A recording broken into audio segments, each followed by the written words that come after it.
Hold on. He'll come around soon. Alrighty. I think I should introduce the Golden Glove. Sounds good. I'll introduce Man Bites Dog, if that's alright. I was gonna take up on that one, but No, I suppose you that's take all right. over. No, you do that one. I'll set out on this one. I'll let Stephen. Manhunter. Yes, Stephen will introduce Manhunter, but I'll just do the intro. 3, 2, 1. Happy birthday to us. Happy birthday to us. Happy birthday Happy birthday to Tuesdays us. with Moire. Happy birthday to us. All right. 50 years. All right, guys.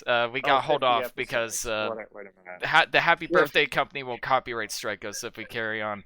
Hello. Oh, no. Welcome. No, happy birthday is in the public domain. It's copyrighted. Should be. I heard Well, it's this copyrighted. is fair use because it's Yeah, my birthday. it's the so internet it's does fair. not. Oh, it's your birthday today? Well, our birthday. Well, it's no. okay. And No, we no, are. my birthday isn't until February. So For all rights, intents, and purposes, it's a special day anyway. It's a special episode. It's a 50th episode. Woo! A recorded episode of Tuesdays with Moire, which is and quite an accomplishment. What better way to spend it than talking about serial killers? Am I right, boys? Free. Hell yeah. Very Yeah. different serial killers. And to celebrate, I just want to say before we start, you guys are all fantastic. This channel would be nothing without all of your contributions. Steven, your contributions to the channels and all of the polls. Devin, all of your contributions with all of the different like thumbnails and music and giving me wonderful ideas to use for this channel. Aaron, for your awesome support. And for everybody who's listening, thank you all so much. Our channel would be nothing without you guys. So just wanted to say that. Grazie. Pat yourselves on the back. Yes. Before we talk about some demented cinema. And we are joined yes, by not free.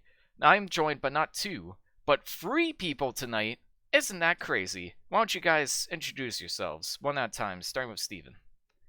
Howdy. I am Stephen Beeson. I'm a friend of the show. Long-time listener, first-time caller. Yeah. No, I'm a writer-director here in Hot Springs, Arkansas. Been on the show for a while and happy to help you guys. You can find my short film, Hopeless Romantic, on YouTube. We're currently the short is actually currently unlisted because we're in a film festival in New York, which you can purchase tickets to and watch my short film and watch several other short films competing in the Art is Alive Film Festival.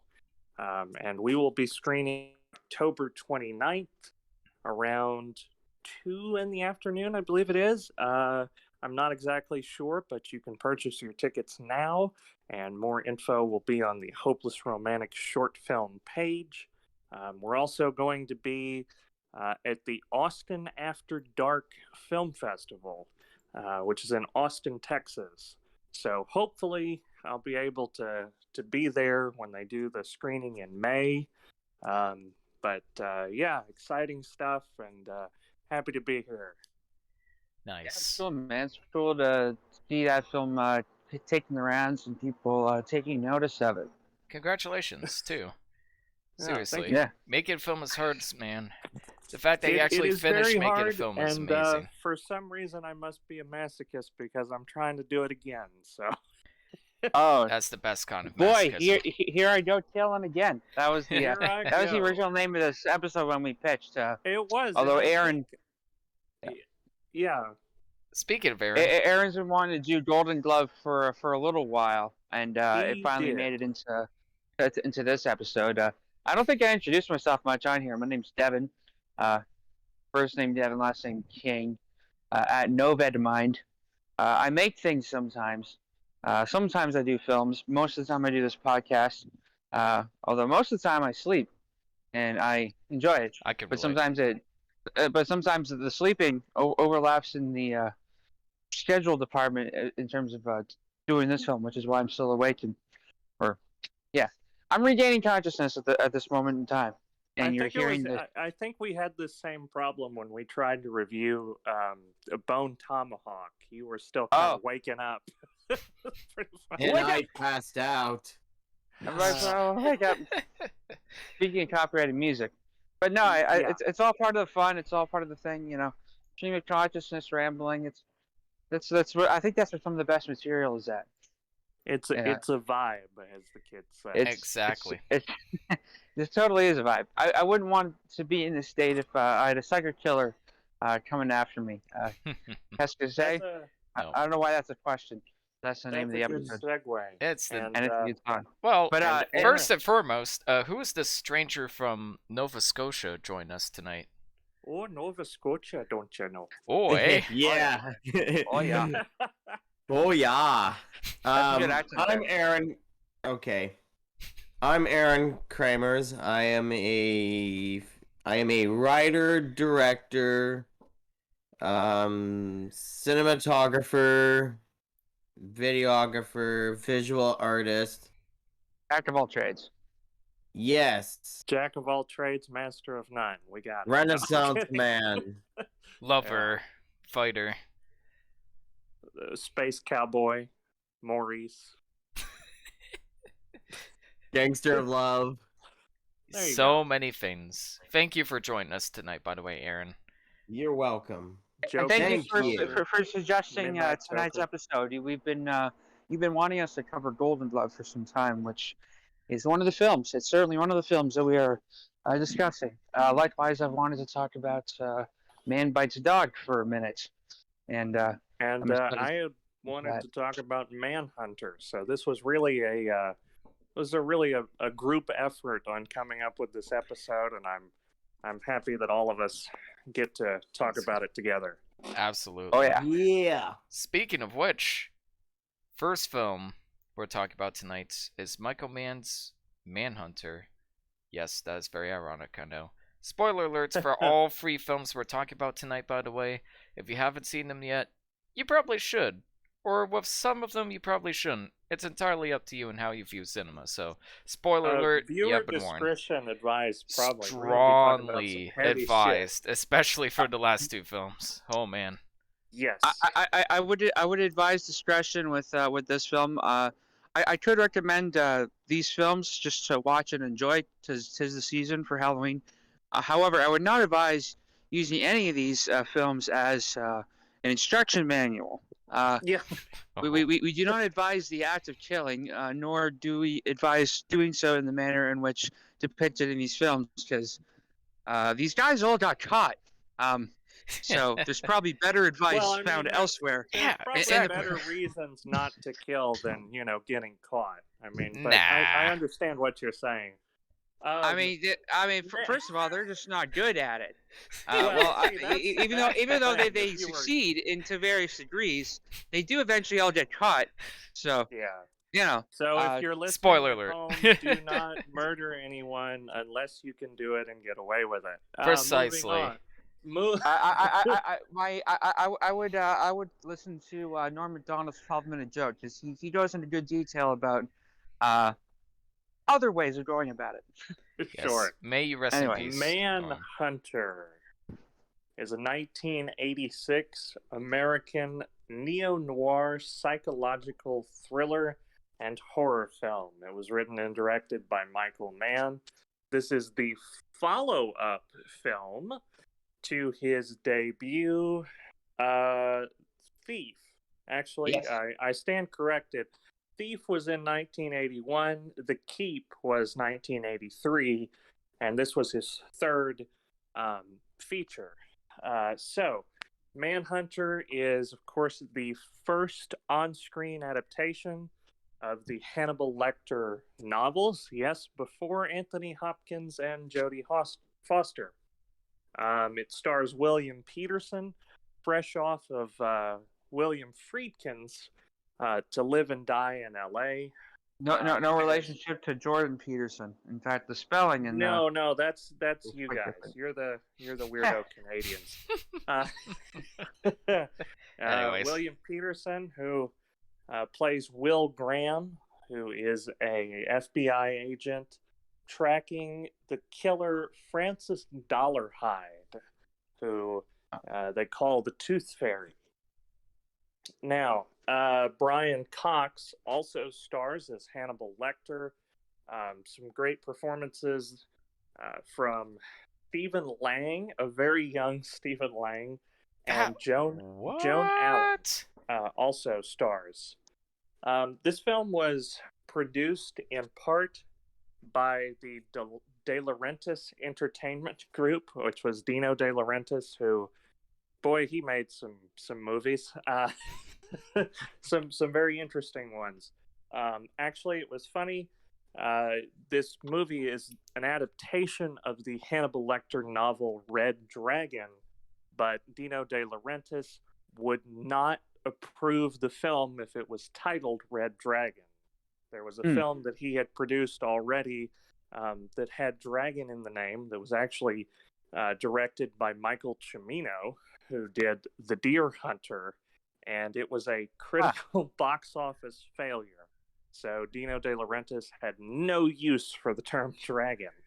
Also, there definitely could have been confusing overlap between those names. And it also, I mean, right around the 70s and 80s, Bruce Lee was doing a lot of dragon films, so they didn't want people going into this thinking it was a kung fu film. Also, also worth noting that in spite of the fact that it does not have dragon in the name, this film was still a box office failure. Its budget was around $15 million, and the film only earned back 8.6 worldwide, or roughly $4 million in North America. It was unfavorably compared to Miami Vice, which, of course, Michael Mann had a hand in really getting off the ground and making it as big as it was.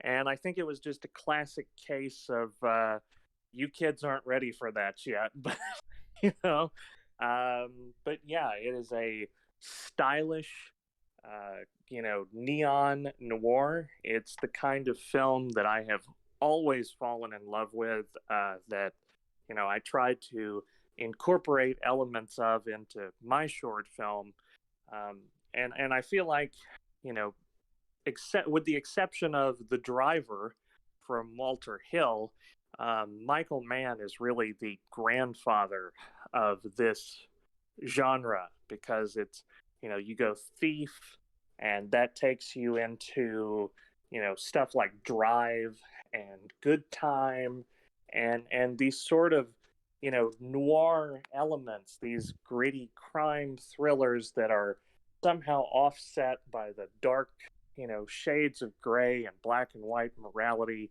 amongst the sea of neon lights, and it is beautifully made. There is not a single second of screen that is wasted, not a single inch. I mean, it is so well lit and well directed, and I loved this film. So what are your guys' thoughts? So it was good. I've been aware of it for some time. There is this set of channels that we have here called Hollywood Suite, which is funny because it's a Canadian program, and they show a bunch of movies, and they've had little pieces about Manhunter and how it's an underrated movie for Michael Mann, and that was how I first saw this, and I thought this is a really cool kind of stylish looking thriller, but for whatever reason I just never could get into it. But this time I sat down and deliberately watched it and really appreciated the way the story unfolded. What's weird is I saw two different versions of it. I had a V8 copy of it on VHS, and then I also was able to stream it, and it was interesting seeing just the difference of the aspect ratios between those two formats. Like getting into it, but it's not so much the lighting is a huge aspect, but just the way they do the set design and the colors that they use. Like when they go to Hannibal Lecter's cell, and the building he is in, everything is painted white, and it's quite a contrast to the outside world. They really contrast different environments with color schemes. Well, and so actually that prison cell, that set, was a it was a modern art museum. So I can see that. and you can, yeah, and you can tell. I mean, there's a lot of set design that, you know, there's so much thought and effort put into each set piece. I thought it was interesting. There was a story that when they shot on the plane, that was an actual plane that they kind of did it guerrilla on. But how they did it was they were running low on time, so they just booked a flight, and they gave all the flight attendants and the pilots and the passengers merchandise like T-shirts and what have you, to kind of have a keep them Brian Cox pacified. hat. Yeah, right. So yeah, and I mean, it's also, you know, the level of commitment that went into this film. I thought it was really interesting because Joan Allen, who plays a blind woman who is hunted by the Tooth Fairy killer, she legitimately walked around New York completely blindfolded to prepare for this role. I can tell she Brian, did a lot of preparation for it. Brian Cox even interviewed serial killers and based his performance off of a serial killer. And William Peterson, of course, actually went and spoke to several different FBI agents and people who did this line of work, and met with people that probably felt a lot like his character in this film. Yeah, and you mentioned the Brian Cox set design, and that's such a... We gotta talk about, like, comparisons to Silence of the Lambs, and it's such, like, an interesting contrast to that scene, where the first time Jodie Foster heads into prison is this dark, grimy, slimy, filthy prison with this really intense, creepy music in the background, but the differences really reflect, like, the character's viewpoints. Like, she is brand new to this world of serial killers. She is very much a rookie cop. She doesn't know what she's getting into, and that look of the environment reflects her viewpoint, where William Peterson's character, he's been through this before. Like, he has dealt with Hannibal Lecter many times, so the environment looks a lot more comfortable and familiar, but still, like, just a little off-putting, like just slightly off-putting. I thought that was like a really interesting comparison. I thought this movie was good, not great. I did have some issues with it. I did think it was a little too long, personally. I feel like the middle segment kind of sags. And it just really, like, it had like this great momentum, and then it just kind of skitters to a halt and like randomly picks up towards the end. So the pacing was, if it was like 15-20 minutes shorter, I would have liked it a lot more. There were some reggae decisions. I think you can see like early stages. Well, if you haven't seen Thief, I recommend that. But you can see. Watch it. I actually haven't seen the Thief now that that's come up, but you can see where Michael Mann's like early ideas were coming into place, and he's kind of just getting used to creating these aesthetics to match the story, and that really all comes together well in Heat. Like, he is a monumentous film from Michael Mann. Absolutely. And, you know, with this film, you know, being the first based off of material that, you know, comparisons to Silence of the Lambs and then later Red Dragon are going to be inevitable. But I was trying to watch it without thinking that film exists yet. I was trying to watch it in of itself, and figured how, I don't know, Hannibal Lecter is still built up as this iconic character that you should know about, even though, you know, there hasn't been... It's just interesting how, like, the story builds this mythos without knowing what the source is. Like, I know the book has been out for some time, and people have been, like, kind of aware of it, but he's still kind of built up as this a weirdly mythic character. Like, everybody knows who he is already. That was one thing that I really noticed, and I'm glad Devin brought it up. There's a different approach to this film that I really admire. Whereas The Silence of the Lambs is more, I think it's more showy, and it's almost more, you know, like exploitative in the sense that it's like, oh, he's like kind of campy in his performance. He comes across like a Freddy Krueger type of Brian Cox villain didn't who, come across that way to you? Because I thought it was I very don't- over the top. I didn't think so. No, I think he's more nuanced than Anthony Hopkins, and I think one of the interesting things in Manhunter, if you guys caught this, they don't ever talk about Hannibal Lecter being a cannibal. No, they didn't. No, they don't. That's They true. They didn't don't. even And mention I that was his think name. I think that was a deliberate choice because you also, this film, the violence in it up until the end, there's a great ending sequence set to Inagata Devita, which Michael Mann Okay. had said that he interviewed a stalker and serial killer who said that his victims, one of his victims was a woman that he was stalking, and this guy in his own, demented mind thought that Inagata Devita was their song. So that wound up influencing the ending of the film. But what I thought was interesting was up until that final showdown, there's not much violence on screen. It's either off screen or it's implied. They don't talk about Hannibal Lecter being a cannibal. In fact, William Petersen's son, when he's talking to him and he says, well, what did he do?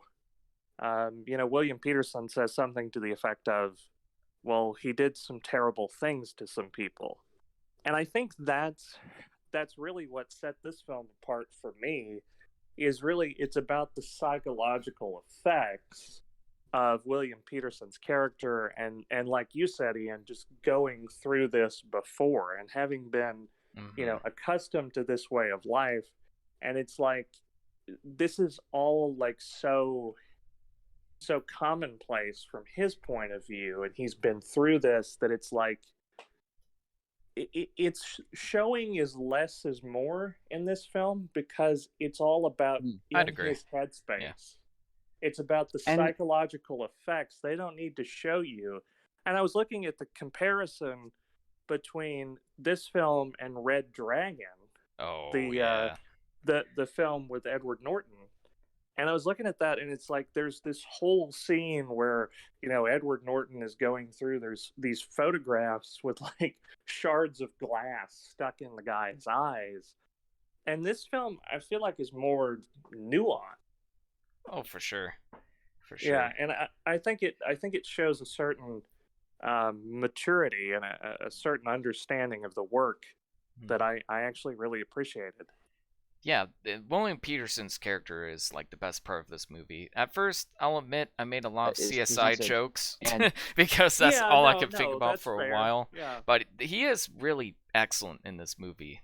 And I'm really glad that, like Silence of the Lambs, they portrayed like a really flawed character that's like a twist on the hard-boiled detective. Like, I think my favorite example of this is like when he's recording information. Like, normally when a detective records our information, it's just blah, blah, blah, blah, blah. Like, no stops, exposition for the audience, just all the way through.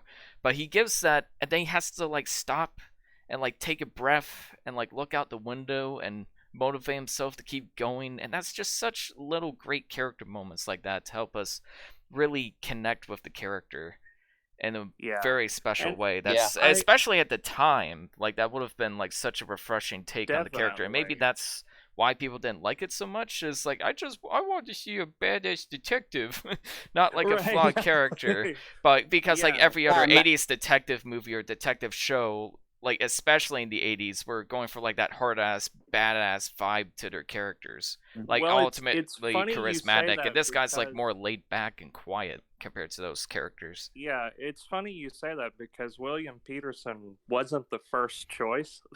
They wanted to get Mel Gibson. That usually yeah. I love Mel Gibson and I love this film, but I don't see this film being for him. But I agree with Devin, though. If you see Thief, that was one thing that even I noticed, is the ending with William Petersen and his family on the beach. Don't spoil Thief. I'm not going to spoil Thief, but it's very similar to something they talk about in Thief. Oh, also, I also had to point out. Oh, great! Another Michael Mann movie with beach. He always has like beach imagery and beaches in his movies. I'm like, I get it, man. You want to go to the beach? I imagine Michael Mann likes much to the beach, so he comes up with an excuse to have it in his films as much as possible. But there's a vibe to it, you know, like it's very particular, but there's this peace and tranquility about it. Yeah. You know, I like the beach, and I like the way he photographs and introduces it into the story. It always has a purpose in the story, for sure. Oh yeah, like there's a symbolic meaning to it. It's like this is a place of escape and tranquility, and this is what's, you know, with all the violence and crime that happens, if we can get to the beach, everything's good. You know, that's like home. It's also reflection, which the film is like has a lot of you know, subtext about reflection and mirrors, and I think if you guys notice, the ending has some really choppy editing that I absolutely loved. When William Peterson smashes through the glass, and it's like right before that. It's right before that the Tom Noonan character smashes the mirror. And so I think that there's this duality to the two of them, and, you know, that leads to this sort of choppy, broken up editing, fast-paced gunfire. Yeah, Steven, I'm going to be honest. One of my biggest flaws with the movie was the ending.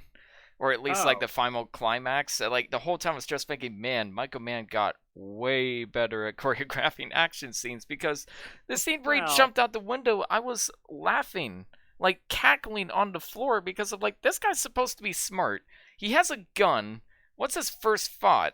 You know, maybe you think, okay, maybe I could just shoot him through the glass, get the drop on him, or get his attention and then shoot him, or maybe, like, break a glass elsewhere or kick through the door. No, he jumps through the window, damaging himself in the process, getting time is of the essence, then just shoot him. That seems plenty of time.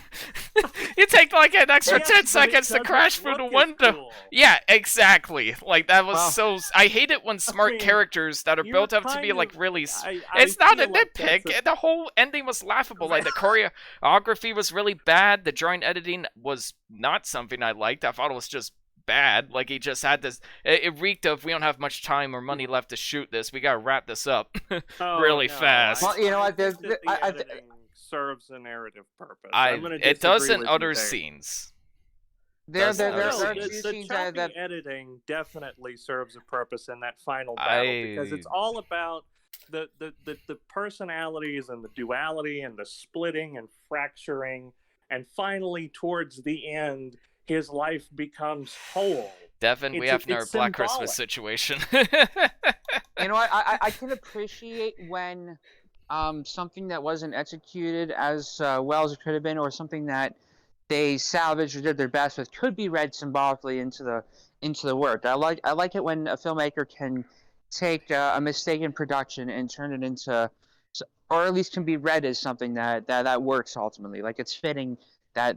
I don't know if the choppy editing was intentional. I didn't really pay that close attention to piece that together.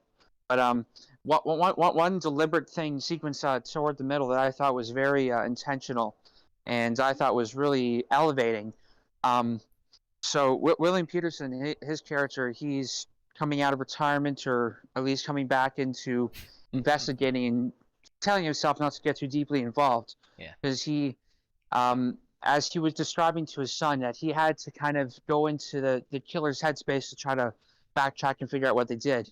And he says, the way he explains to his son, I thought was really beautiful, a little heartbreaking, is that you come up with the worst, ugliest thoughts. Yes. But, you know, but I don't want that to influence, you know, my life. I don't want that to interfere with my relationship with you. But that's what I have to do for my job, is I have to have these kind of ugly thoughts in order to catch this person. Yeah. And I thought that was a beautiful, moment there. And I liked the visualization of, as he's looking at the one victim that the killer has, that there's like mirrors in their eyes, and it's like, and the visual effect that they create, that of him imagining what the killer like sees in that moment, where the eyes are just pure white.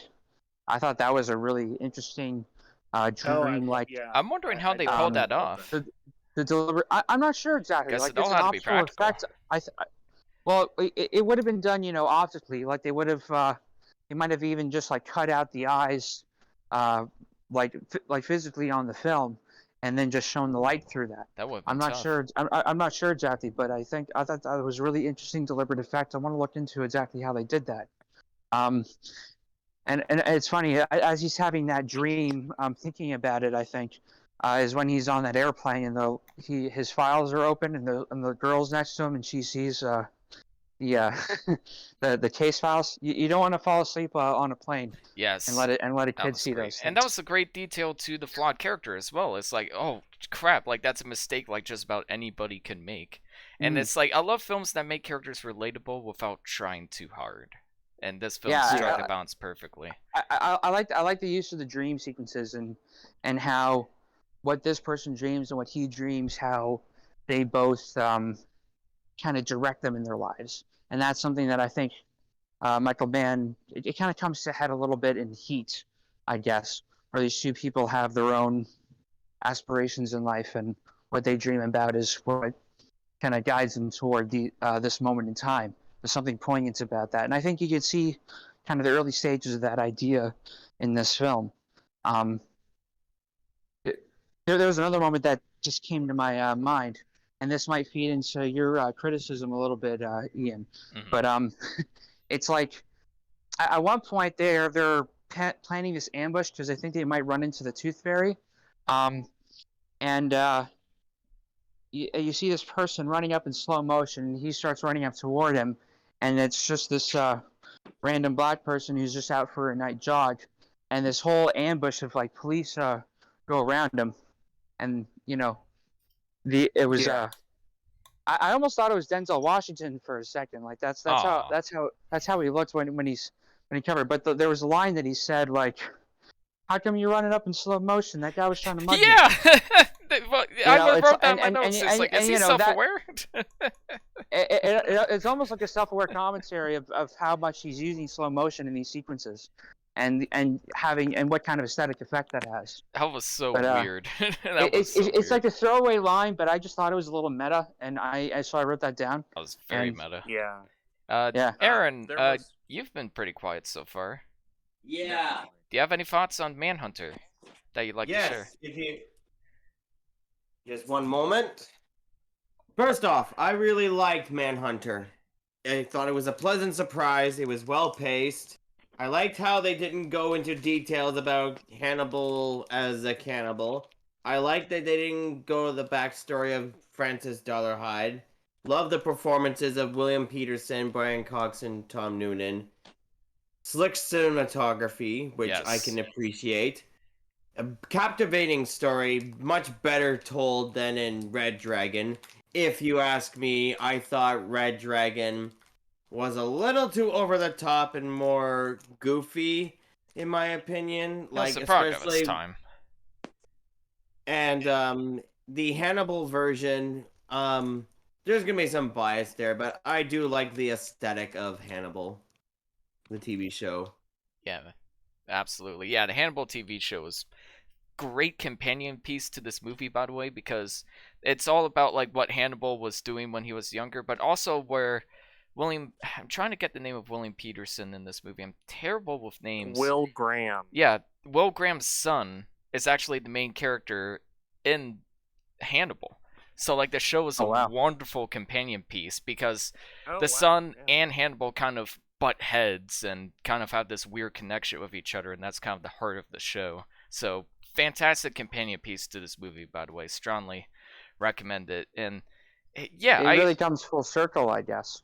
Absolutely. And I'm with you guys on the style. Like, it's gorgeously shot. There's a scene where she thinks the killer is in the house, but it's just a police officer. And my mom was like, this is kind of like his version of Black and White, but with like blue and black. And I'm like, yeah, it does kind of have that feeling to it. And lots of little details with that are very nice. But I think it's like kind of a fiddling story told by a fantastic like cast and director. Like, that's kind of how I feel about this movie. I mean, I will agree. I will agree that now this plot seems a little bit contrived. I'm not going to hold that against it because I think for the time this might have been new and fresh. Yeah, and the book was probably like that too. Yeah, and I mean, I'll agree with you that the pacing is a little bit slow in some places. Yeah, especially in the second act.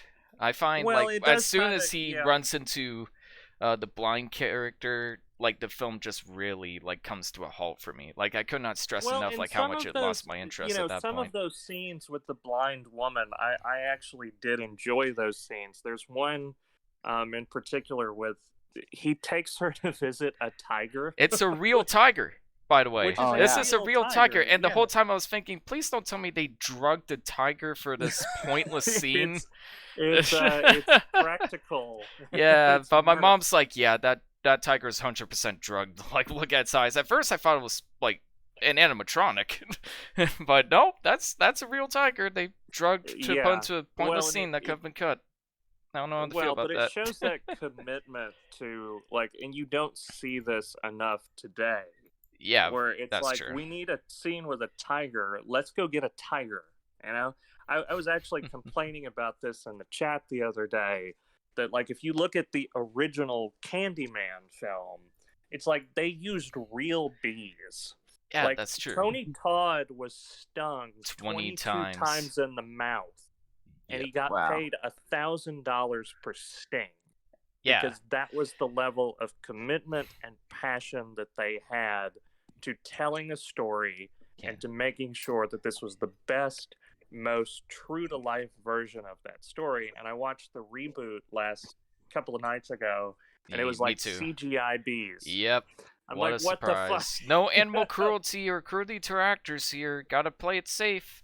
But my thing is, I agree with you. In the original Candyman, yeah, the use of practical bees is great, but it served a purpose. It served a narrative purpose. What purpose does the scene with the tiger serve? Like the whole time I was thinking, scenes like this could have been cut from the movie and nothing would change. I mean, especially knowing that they probably drugged a real tiger for it. Well, his character is a pretty isolated person, so he's got some zany ideas about where to take someone on a first date, I guess. But I don't know. I thought it was a weirdly kind of intimate scene showing this blind woman kind of petting this tiger. It's like she actually, I can read it symbolic that she doesn't know the kind of person she's getting involved with. It's like petting a comatose tiger or someone that would otherwise be very dangerous. That's a scene from the novel. That's fair. That's fair, but that's one of those situations where it's like, pull a Tom Bombadil from Lord of the Rings and cut it. That's how I kind of felt. I think it foreshadows kind of what would happen. And what's interesting is that his character almost connects with her. It's like he almost, like his MO, his whole thing about this. We haven't even talked about the killer and what his MO is, but he's someone that's wanting to be, welcomed and accepted and desired, and so he kind of simulates that by stalking these families and symbolically linking them with Dante's or like the Red Dragon and these other things. Like he has this whole manifesto dreamt up in his mind, and he presents it to that one newspaper character, the person that writes the sensationalist Freddie headlines. Lowndes. Freddie Lowndes, and he's like, do you see what I'm putting here? And the guy just says yes, even though he's like squabbling in his chair. He doesn't know what he's talking about. And he had a great little speech where he says, to me, you're a slug in the sun where, a great becoming is in front of you and you don't see it. But all you're good at is trembling, but you don't owe me fear, you owe me awe. You owe me. That was a great scene. I finally know what South Park was referencing. It's a good bit of dialogue. Like it's a good. It's a great scene. It shows that the kind of insular world that these killers create, where they feel that they are like the second coming of Jesus or some important kind of figurehead. Because there's just. That's what Hannibal Lecter talks to William Peterson about later in the film. He's like, this is how, God might see himself, or something to that effect. It was something about power, saying that like that there's a sense of power that they have, and once you do that more, you become what God is, something like that. Yeah, for sure. But the reporters, which is funny. It's something that Norm Macdonald covers in his joke, where he says, and I do that thing that makes me feel like God. that God complex not thing. to spoil that joke. Is that the joke where he's talking about stalking outside a gym in a van with grilled cheese sandwiches? That's another one, I think. But yeah, Okay. that was also great. No, it's the exact same one. It's a 12-minute joke. Okay, I must have missed that part. Of course, it's 12 minutes. It's Norm Macdonald, so that makes sense. But the journalist was another famous. Like, I get it's the 80s. I get this was probably not considered a trope at the time, but great, another journalist that's completely unlikable and evil. Can we have a journalist character that's half decent, please? Can we get a journalist that's like a decent human being? That's actually it's an interesting casting choice, though. Like the Stephen Lang. Yeah, I know. I didn't even recognize him. Like, you guys mentioned I was Stephen Lane. I was like, what? He was not in this movie. Yeah. Was he in the movie? And coincidentally, Stephen Lang played a blind person in Don't Breathe. Oh, that's true. And who was also a killer. Too, who was made to be a hero in the sequel for some reason. I need to see that sequel. Yeah, that's very weird. I need to see the original and the sequel, because I see that they're very different kind of tonal style-wise films, so I'm very curious about it. I don't know. I imagine it's how he sees himself in his own mind. I don't know. I have no idea, but that's how, if the creepy blind person is a villain in the first movie and a hero in the second, maybe the second is his perspective in his own head. I don't know. Mm-hmm. But wow. And there was another interesting fact that I was reading here regarding Brian Cox playing Hannibal. It says, during the filming of the movie, Sir Anthony Hopkins was playing King Lear at the National Theater, and during the filming of Silence of the Lambs, Brian Cox was playing King Lear at the National Theater. It's like they met up and said, switch places. Yeah. Simple enough. But yeah, the Do You See scene is fantastic. Like, even the South Park in my mind, like, it didn't ruin the impact of the scene whatsoever. It's only funny because people reference it constantly, like we've talked about before. But my issue is, I didn't care about anybody in the scene. It's like, why should I care about this journalist? Like, he's just such a one-dimensional asshole character. Like, I don't care what happens to him.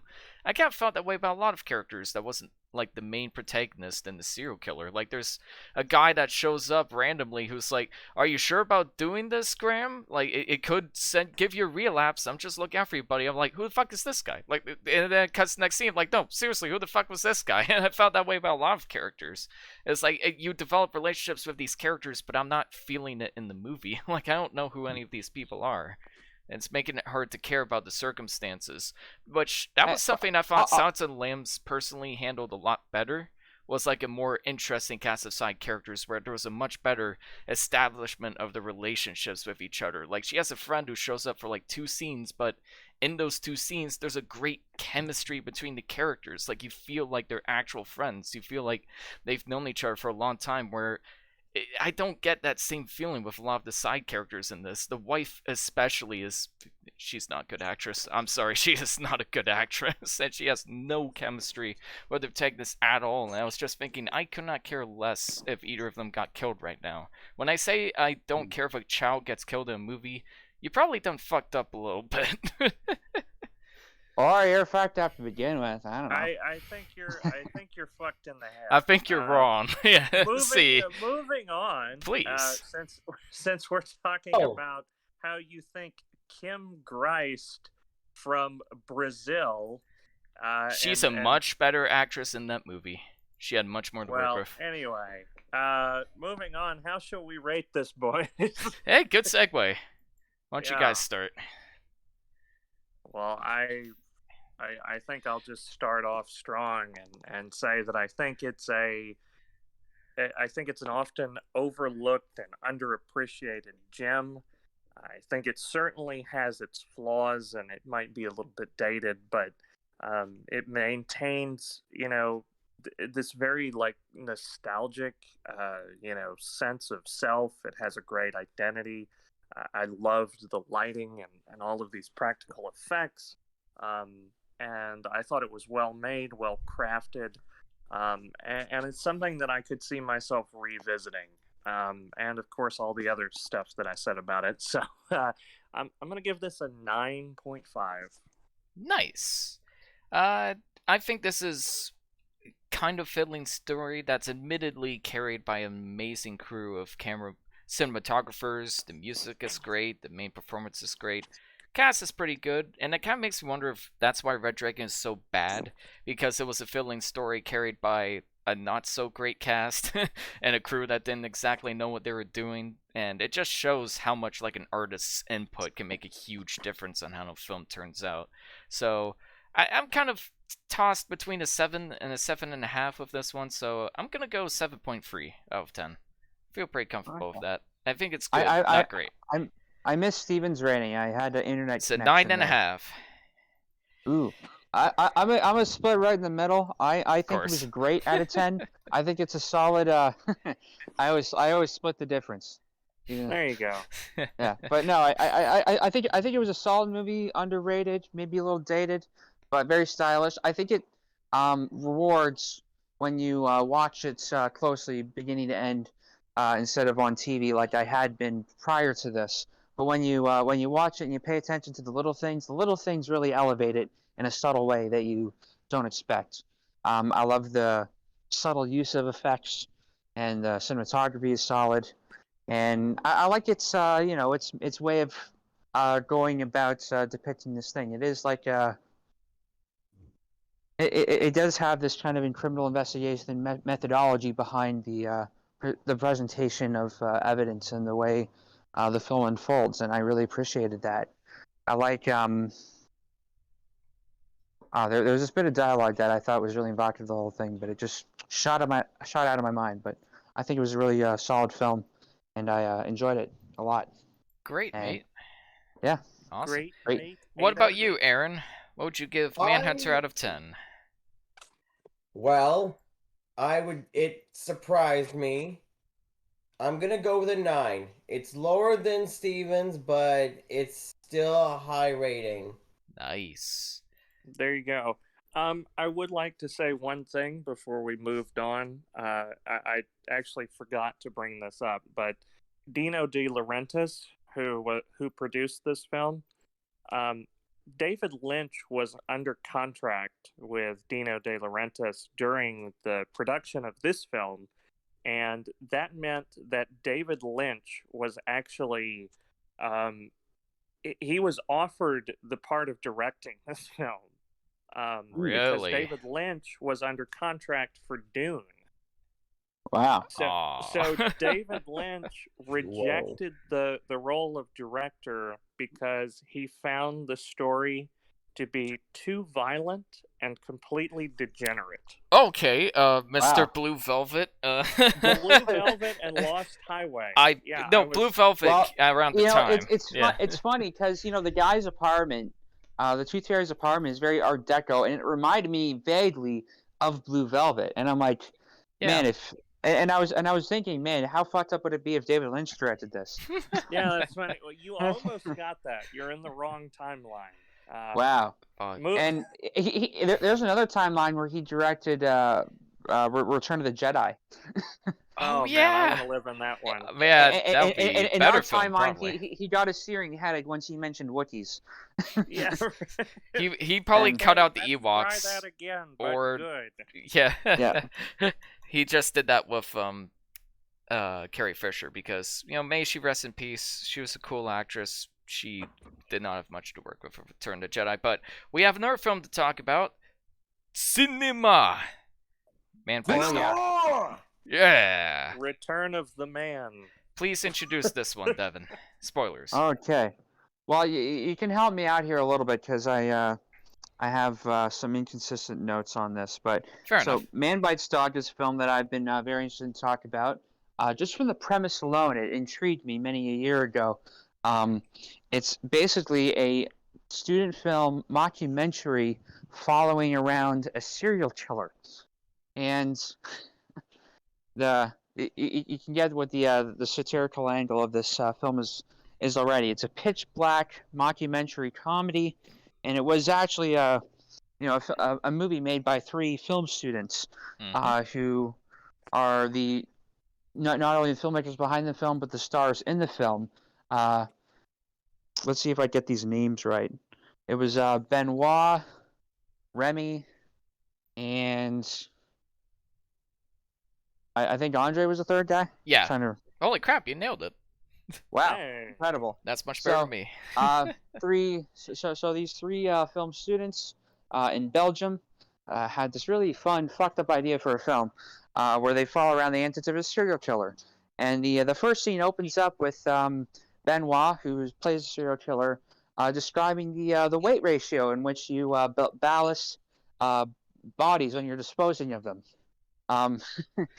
Well, before that, he was straight up strangling a woman. Oh yeah, strangling a woman on the train, and so this film pulls no punches. The person's a career serial killer, and it contrasts kind of the normal everyday life that you're used to with what he does. And in fact, when they were making this film, it goes into Benoit's family life, which is his actual family, and they were going around making this film with his family, with them not knowing what it was about. Needless to say, they were probably shocked when they saw the end result that this was a film about their son being a career serial killer.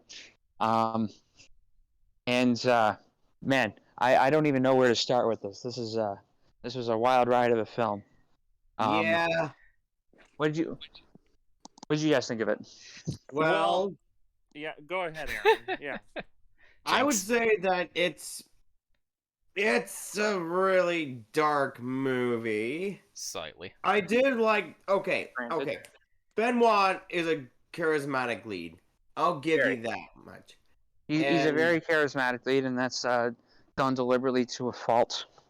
And I do see great satire and social commentary in the film on how we view like violence like on screen and violence in media. Yep. Oh man, this feels like film class again. Except you're not doing the hand thing. Yeah, sorry. So this film, I believe, was shot on 16 millimeters in black and white. That's obviously done for budgetary reasons. But yeah, I think this film represents kind of just how we look at serial killers in media and how we start to idolize them. And one fatal flaw that this film has, which was a deliberate choice, is that the filmmakers kind of get involved in the crimes that they're committing. And I don't know any other film that really implicates the viewer as severely in the way that this film does. Yes. And I think that's kind of one of the biggest strengths of the film is it really implicates you as a viewer. It's almost like a second person perspective, and it really makes you feel some ways toward the last act of the film. It makes you feel like you didn't want to get involved. Yeah, and I really liked this film. I thought it was great. I think that it's shocking and it's brutal and it's nasty and mean-spirited, but it feels very purposeful. Agreed. And I think it's something that this film does very well. And for whatever reason, I mean, this was made in 1992. But in an age where, every suburban mom is, drinking wine and listening to the new true crime podcast, and there's Netflix documentaries about serial killers, I feel like this film is honestly more relevant than ever. Yes. And I think it's amazing that, this film can still have this much weight to it this many years later. 16 millimeter film, completely black and white.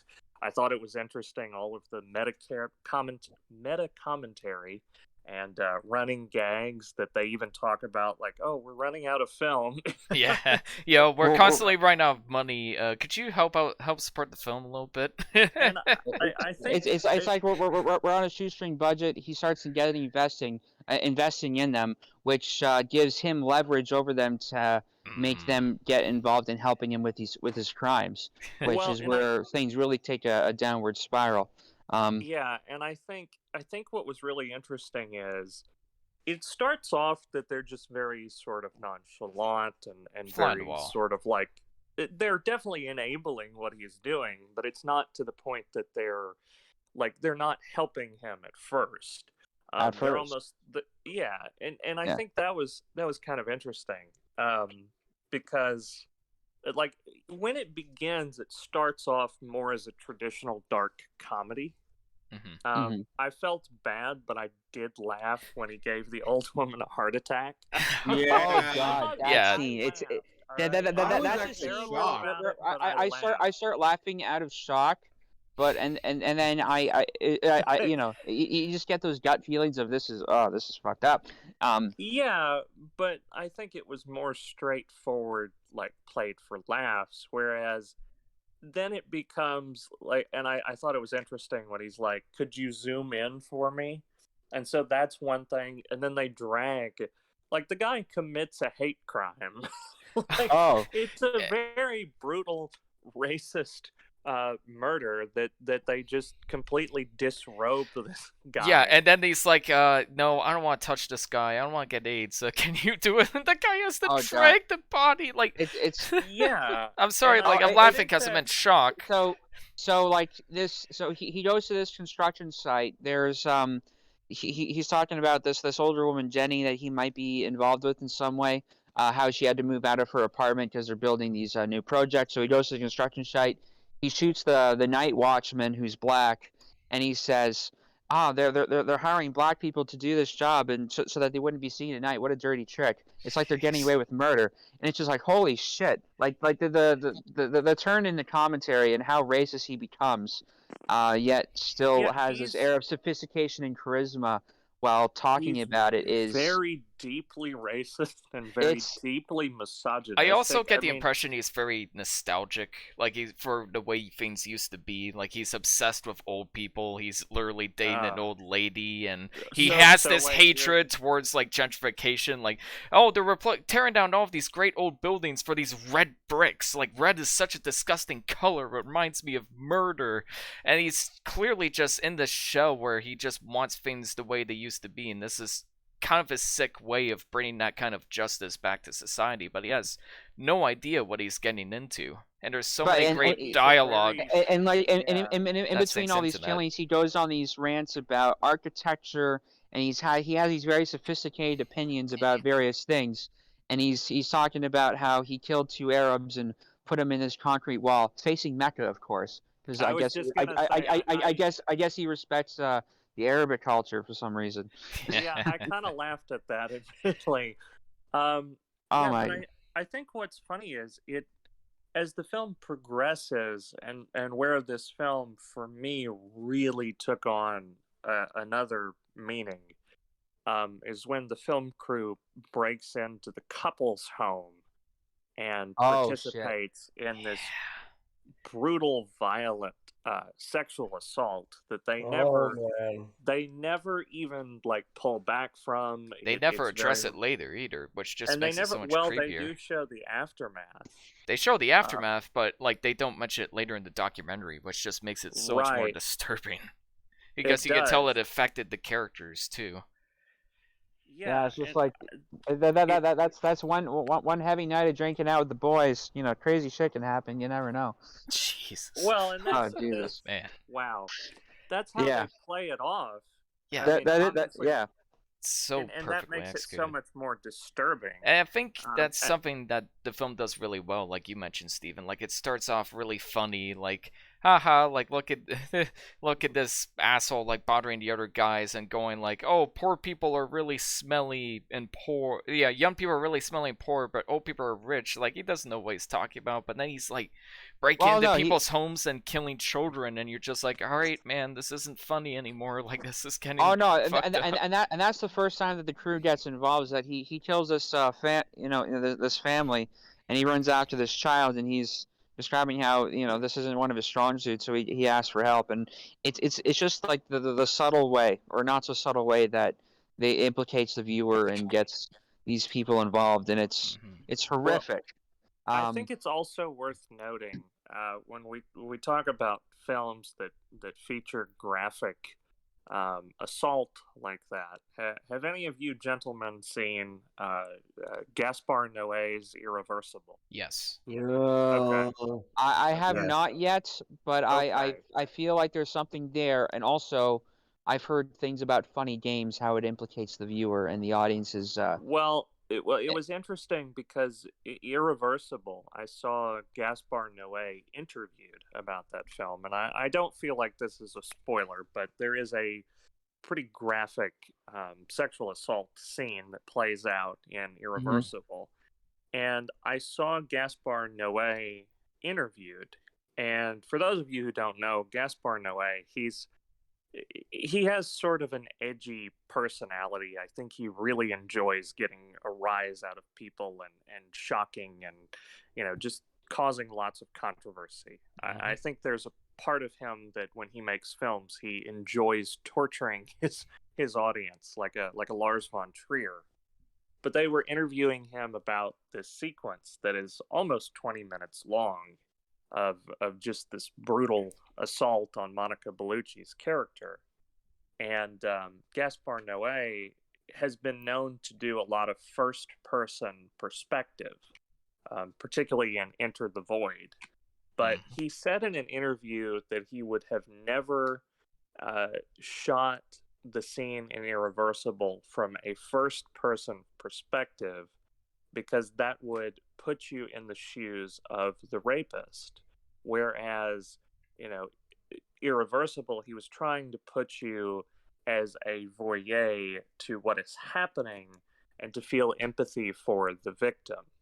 And I thought that was interesting. I mean, especially because it shows a level of depth and sort of maturity, which I didn't expect from Gaspar Noé, maybe.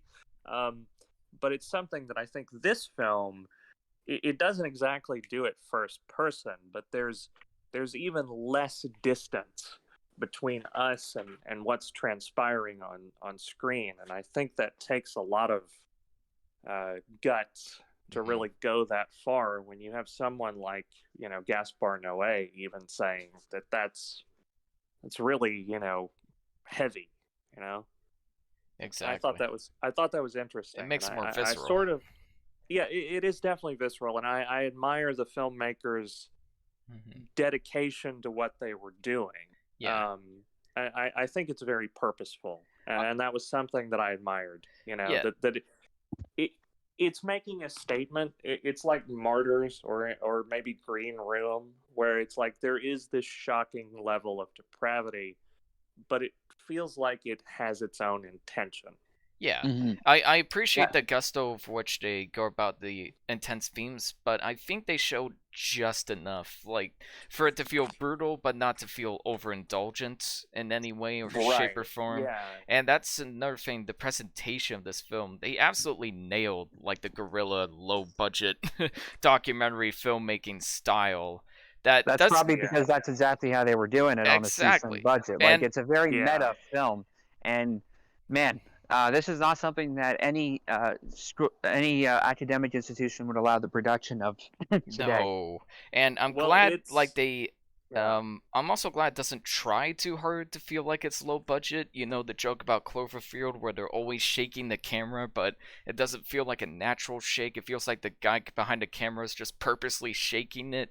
Like there's never any dumb details like that, and it's all like it's very organic. Like the guy's just he's literally hoisting the camera on his shoulder and holding it as steady as he can, and you're gonna get some natural shake because there's no image stabilization in those cameras. And that's and it's those details of authenticity that actually work in favor of the film and implicating you into what's happening. It makes it feel more real, even though the whole situation of it is inherently absurd. It does a good job of making it feel authentic and all the more horrific because of that. Yeah. Well, absolutely. And this film was one that I honestly feel like it's hard to give this film a proper rating. It almost seems like it transcends the rating system because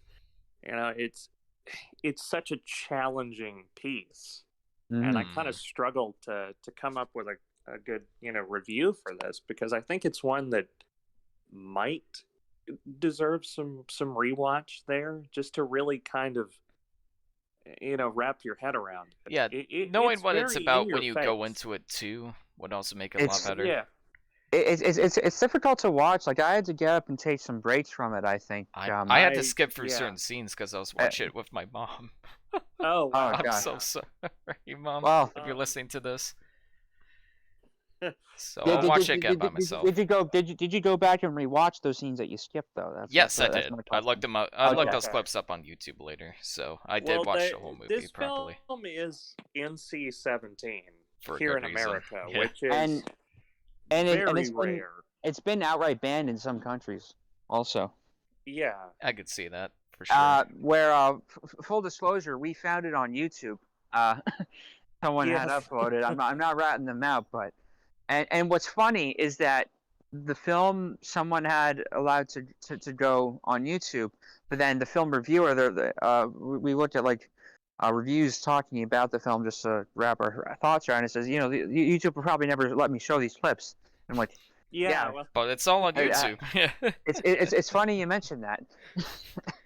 yeah. Exactly. Well, and also the film was picked up and has been distributed by the Criterion Collection.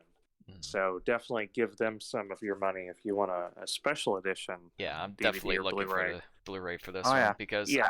I think it only exists on DVD so far. I haven't seen any Blu-rays Okay. of it, but Yeah. man. Well, and the thing about this that I thought was interesting, I'm probably the only one here who's seen it, but Christopher Nolan did a film called The Following. oh, I've seen it, and I you know have where you're seen going. it? Okay. I love that movie. It's a pretty good great movie. film. Yeah, it's a great film. It predates Memento. There's a ton of references to future Nolan projects. There's even like the main character, I think, is named Dom or something, like, which was DiCaprio in Inception. But he shot that all on 16 millimeter black and white, pretty much the same as this film. And I think what was so interesting was, there's been a lot of filmmakers who have said they had to do certain things to cut corners for budget.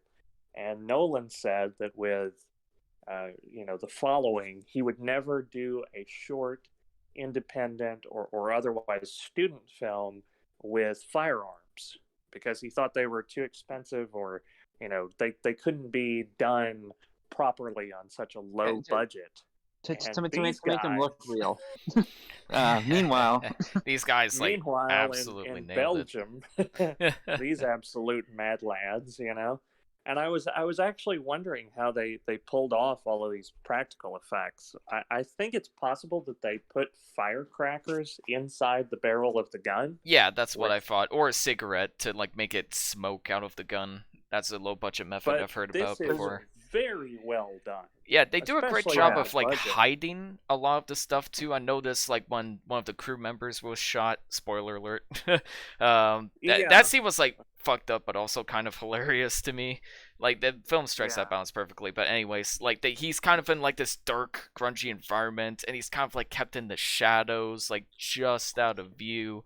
And I feel like that was like a great job of like hiding like a potentially bad-looking squib effect or any like shitty like ketchup on his body. And the film does a great job with a lot of the kills in this movie, just very subtle, a random approached cutaway with some guy getting his eye blown out that I thought was very well done for the budget. And it's probably because it's so quick too. Like you notice a lot of those scenes were so quick, and it's like they look great, but you also wonder if maybe if you studied them, like freeze framed it and looked at it more, you could see like the imperfections, and that was like a way to work around it. I know there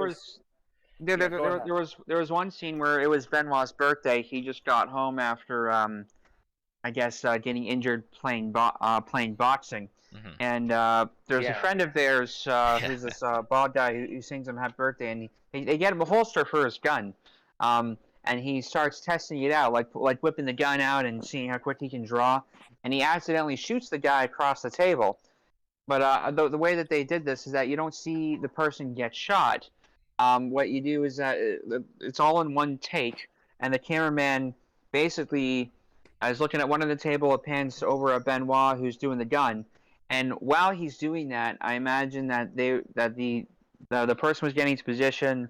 They were setting up the dressing of the blood on him, and they also have a splatter of blood on Jenny and Veronica. And that was probably just done off screen while the guy was pans away from them to set that up, because you see him shoot, and then he pans over and you see his body with the gunshot already done. But it works. It's effective, and they just add the sound And I effect of the think that gunshot. again, Yeah. I think that again goes back to the purpose and the intent of the film, where it's like, Ian was talking about the montage sequence where there's a lot of just really rapid fire death, like back to back, of these victims being killed, and I think it's almost making this commentary of desensitization, where it's like, this is just what he does, like this is just his normal. Yeah, it does that a few times throughout the movie, and the first time it happens, it's like kind of like, wow, this is cool, but after a while it almost like they linger on the shots just a little bit longer after each montage, as if to kind of like intentionally make the viewer more uncomfortable with what's going on, which is the vibe the whole film's going for. Yeah, and there's also this running gag that the sound man on the film keeps getting murdered. And if you notice... It's like the first time it happens, like they pause the film and it's like, we want to dedicate this film to Patrick. He was there from the beginning, and this was not meant to happen. And like he has this very serious thing where it sounds sincere and it sounds heartfelt and it sounds like almost like a pause in the movie. But then they hire a different sound guy, and then it happens again, and then he does it again, and then it's funny. It's like it becomes this heartfelt, sorrowful thing, and then it becomes a joke. Which is what I think, when the general public has, it becomes desensitized to violence, like school shootings, for example. It's heartfelt and it's tragic and it's terrible the first time it happens, but then it keeps happening, and then people start to find it funny, or not necessarily find it funny, but they don't take it necessarily seriously, and then they make movies like Run, Hide, Fight. Oh God! You guys are never gonna let me live this down. Never, ever. Probably at least till the end of the month. But there's something else that the message of violence that never gets. Hypothetically, let's say that I filmed a serial killer documentary, and no, that's. I just want to bring up like something to that discussion that this film addresses that no other message on like violence in the media ever addresses. Is the filmmakers like constantly address this like, we don't have any money to work with, we need this film to be successful, and the reality is a lot of these people filming these awful events, like they're doing it for a crowd. People are paying to watch this stuff, people are paying to watch this content, and that's the side that never gets addressed. Is like, they need to make money, they gotta put food on the table, and sometimes they gotta do these horrible things to do so because people will pay for this kind of content, which I think is like a big part of the satire in the film, and something I really wish more of these anti-violent media movies would address, but never really have the balls to go there, and this film absolutely does. And I think one film that does that this was compared to, there's a great video comparing this film to Nightcrawler, saying that if you like Nightcrawler, you'll like Man Bites Dog. And I do think that there's some relevance with people doing things out of necessity and doing these horrific things to get basically more reaction from a crowd, from like the news anchor, like there are these stingers or night crawlers that go out and film crime scenes, and they try to go for more graphic details to get viewers' attention and to make them talk about what was on TV. It's supply and demand, it's capitalism. Yeah, and it's like what my brother said, is like, Michael Bay films suck and all, but people are paying to watch them. They're just handing out the slot to people who want them. And I'm like, I hate to agree with you, but you're right. He's out of line, but he's right. I'm sorry, are you talking about award-winning director whose classic film Armageddon is in the Criterion Collection? And The Rock. The Rock is actually a pretty good movie. Like, I The think Rock that's is fantastic. legitimately good. I hate Michael Bay. I do. I hate him don't like him. otherwise. Can I just say, like, Let's talk about Michael Bay. Michael Bay is such a creep. Like, I'm not even joking. Like, if you look up and Google Michael Bay and the actresses that have worked with him, I can't think of a single one that has had anything positive to say about him. The man has He's straight like up... the anti-David Lynch. Yeah, in terms of his reputation. he's like He's like a douchebag bro kind of personality to him. That's just really obnoxious. I really He straight up don't like sexualized the a teenager in Transformers: Age of Extinction. When a black and white movie about a serial killer has more taste than your big budget PG-rated Transformers movie, we got some problems here. The Bayhem aside, which is Bayhem. which has become a relevant entire criticism. I mean, it's all valid, but that's not what we're talking about here. One thing that but back to like the supply, demand, and the commentary in the media. This film has a great meta joke where they go into this abandoned building where he stores his stash of money that he collects from people, and they run into some competition. There's another serial killer with their own documentary I love that. crew. Yeah. And who was the producer of the movie? Man, and just that that level of self-awareness and commenting on what they're doing in the film, where he's trying to take their TV camera and he says, "Oh, we can't use that. That's a video camera. We're doing film." And then he's like, "Oh," and then he just drops it. It just casually shoots them. And I think that's tied into his theme of nostalgia and obsession with the old versus the new. Like, he prefers film and cinema over this new technology. Like, video, gross. I can't use this shitty technology off of you guys. Well, it's a pretty cumbersome looking camera too. And actually, like, if they shot this on a Bolex, that's a much more compact, camera. And it's just it's almost much lighter. It's almost like Burt Reynolds in Boogie Nights, where he's like, video? Nobody's gonna shoot on video. It's like the future is videotape. Yeah. Yeah, like, no one's gonna watch that. That's shit, It's like, I like beads on my ass. Call me a pervert, call me a creep, but we all have our own sick urges here.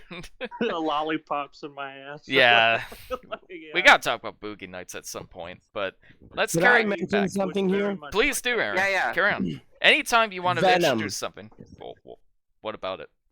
Venom, Truth in Journalism. There's a fan film of Venom called Truth in Journalism that is inspired by the movie. Man Bites Dog? Yep. Really? Ooh. Yep. Okay. I could look into this. Interesting. Yeah, post a link in the description. Is that related to Eddie Brock's Venom? By Tom any Hardy's chance? Venom. That's what came Eddie to mind Brock's when you Venom, yep. Yeah, absolutely, and Eminem does the music for that as well. Didn't you guys? Oh no, this one's produced by Adi Shankar, the short film. They're both called Eddie. Oh, so this is like a fan film.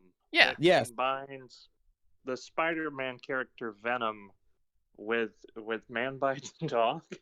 Yep. Ooh, wow. Okay. That actually sounds pretty cool. I'll have to check that out, yeah. That's a much better direction to take the character than whatever the hell happened in the 2018 movie.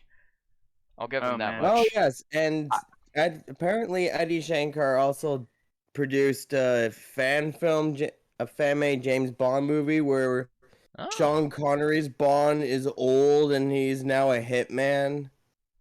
Okay. You've piqued my interest. I'll add this to my list. We'll have to check these out. Absolutely. And he's also known for Aaron, what did you think of Man Bites Dog? Man Bites Dog is part of the disturbing movies. I would say it has a strong first act, a semi-weak middle, and an okay ending. What was your issues with the middle? It was just it was slow and repetitive. Okay, Okay. fair enough. And the only that's thing, fair. and the only scene that really was interesting, but it was also the one that was just like made me like really feel uncomfortable, was when he gave the old lady a heart attack.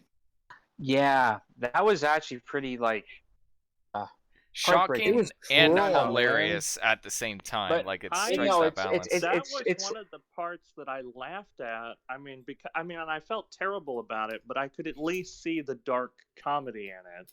Whereas the Yeah. later bits, there wasn't any humor, and I think Purposely that was the so. contrast. Yeah. Yeah. But I don't know. like It's a type of dark humor that really makes you feel bad for laughing at. Though it's Yeah. like It's Well, like but I Martin think it's- McDonagh dark humor, where it's just you feel terrible for laughing, but that's very well, much but the point. I think for whatever reason, it's like the old lady. That for me, like I could still watch that and think, okay, this is like a movie. This is too absurd, like for this to be real. But some of the later scenes with the implications of like who he is, and of course, that one scene that we've talked about, that was where I was like, oh, wait a minute, go back too far, And, Yeah. and I think that's where the film really hits its stride, is where it transitions and it kind of pivots from being this, satirical, comedy of sorts with, definitely dark humor, and then it just becomes this very nihilistic, ugly look at, humanity's worst tendencies. mhm. And I thought it was good for what it was. I thought it was very well made. I enjoyed it. I mean, enjoy is a strong word, but I definitely appreciated the vision and the intent. So, What would you guys give it out of 10? well, should I start off again? Go ahead. I thought it was great. I'm gonna give it an 8. Wow. Great, mate. For me, I'm gonna just shoot this out of the gate here. I thought it was a fantastic, perfectly executed film. Very dark, but very self-aware, and I think it totally delivers on what it set out for. And yeah, it just has this darkly comedic, dark tone that is yeah, it's even more relevant, I think, today than it was at its time. And it just has a lingering effect. It's like sulfur, which is a good analogy that he brings up about a relationship. And it's one of the many like rants that he goes on into the film. For me, I'd give it a 9. But no, I'm gonna give it a 9.6. I thought it was a solidly executed film. I don't know if I'd go back and rewatch it like anytime soon, or I recommend it to very certain people that I know would be into that material or could glean from it. But yeah, it's a hard watch, but I think a worthwhile one. Definitely. I'm with Devin on this one. I thought it was fantastic. It was so refreshing after watching so many bad movies like the Candyman remake and Run, Hide, Fight recently. It was Oh my God! refreshing. Just get it over with. Come on. Sorry. Like this film will just get better with age. It's the perfect dark, horrifying yet really funny mockumentary. I wish more film schools would talk about it, and I'm gonna give it a 9 out of 10. I had some problems with believability in the movie, but it really wasn't enough to ruin the movie for me. I think there's a very good reason film schools don't want to talk about it, because they don't want to give people ideas. There's of the certain type of other films. movies they should avoid if that's the case. That was very much the case with our school. They were actually very no fake guns in our movies, because I think they were. I think one student film they tried staging a robbery and they didn't really secure the location, so people thought it was real, or some. It's always because some guy is an idiot and he does something stupid, and then it ruins it for everybody else. Of course. So, yeah. Right. What about you, Aaron? What'd you give that out of 10? I would give it a 6.5 out of 10. 6.5. So what? Ooh. So what was your main issue with it? Just that the middle part kind of dragged? Yeah, or? the pacing. Yep. and the killing of the old lady. I don't know Ah. what to feel about it. It's just like, ugh. Well, All it's right. it's funny you say that, Aaron, because that was my one word review feeling of the next film we're going to talk about. Good segue. Great segue. Real quick, some brief trivia about Man Bites Dog. Oh We yes. talked very briefly about capitalism and supply and demand. Well, one of the directors of Man Bites Dog, Remy Balveau, I hope I'm saying that correctly, was a part of a group of pranksters that showed up in Belgium and assaulted Bill Gates with a cream pie. Yes. They Yes. threw a pie at him in his face. No charges were pressed, I guess. That was too But hilarious. man, I'd hate to have to get that out of my suit. Man. Remy Balveau, infamous for directing Man Bites Dog and throwing pies in billionaires' faces, tragically committed suicide in 2006. And So and I don't think he ever made any other films really, like other than some short stuff. But not you know, not to my knowledge. I know the other two. The actor who played Ben went on to have a very successful career, and I think the other director, I think his name was Andre, it went on to have a successful career in advertising. But Yeah. but Remy, yeah. I just want to mention I real get it. quick, wasn't the director of Mon Oncle Antoine who killed himself after making that film too? Like, I think that was Yeah. also his only feature film, and it's just really Yeah. twisted, but kind of fascinating in a disturbing way to see what they left behind with the only film they made. And Yeah, let's and how they impacted the cultural zeitgeist.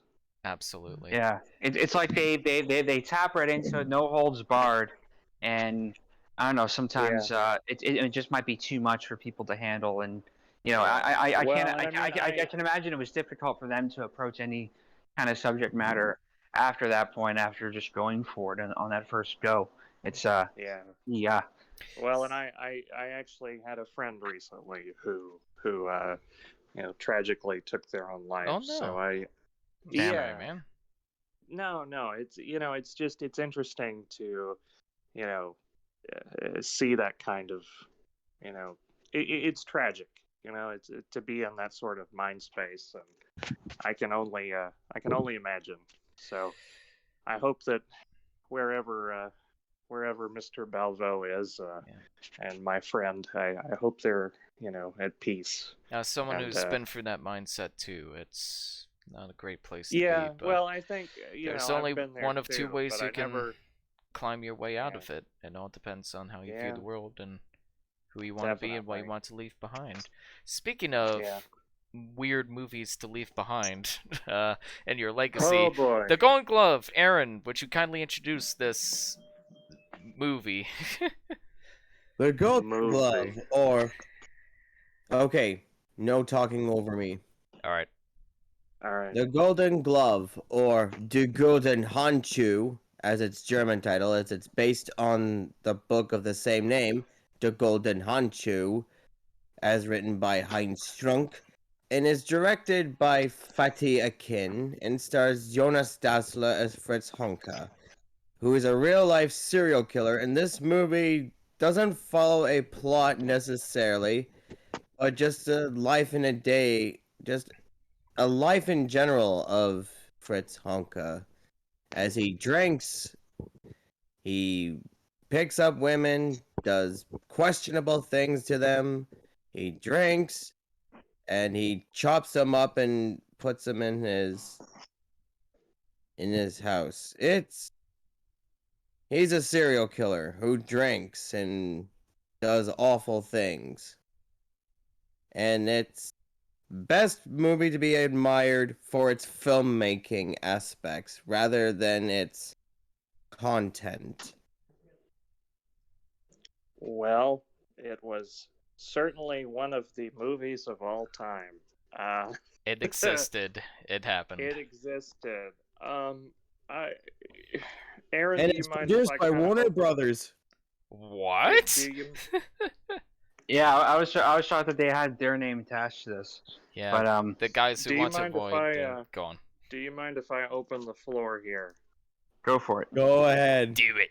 So, I had mentioned before that one of these films was one of the best films that I've seen in a long time, and one of them was one of the worst. And this is one of the worst films I've seen in a long time. Ooh. I'm going to start off by saying this, all right? And I know Ian can disagree with me on this a little bit, but you know, I thought about S. Craig Zahler, who wrote a review recently that kind of summed up my thoughts on this film perfectly. It wasn't for this film, but I think the statement really applies here. Is that you don't have to make your characters likable, but you should make them interesting. Yes. And he went on to further that and say that this film, unfortunately, doesn't have either. And I forget which film he was talking about, but he might as well have been talking about this one. Because this film is just, it's ugly, it's grotesque. I don't think that it served a lot of purpose. I really was not impressed with the technical aspects that much. It felt like an exercise in just bad taste that, whereas the other two films had purpose and intent, this was basically torture porn, except the only one being tortured was me for having to sit through this. Nice. It took me 3 tries to get through this. It was an excruciating experience, and I don't think that I'll ever rewatch it ever. Like, But I the was. purposelessness is the point. Yeah, but that seems lazy. I mean, look. But Okay. I feel This like- is what I'll say. So, I think the fact that it's based off a real character does give it some leeway, and maybe they were just trying to be faithful to the events as depicted. If it were based on a real character, I'd have trouble seeing the points of it. But something I about don't the even think ugliness that of that it. excuses it. I think that, admittedly, arguably, I think that makes it worse because they're exploiting a real tragedy. There were real victims at stake, and this is not saying anything meaningful. This is just shocking exploitation for the sake of it. We talked about This is what I think it's. This is what I think it's trying to show. Is I think this film completely anti-glamorizes serial killing, which is something that Man Bites Dog comments on by bringing in with his charisma.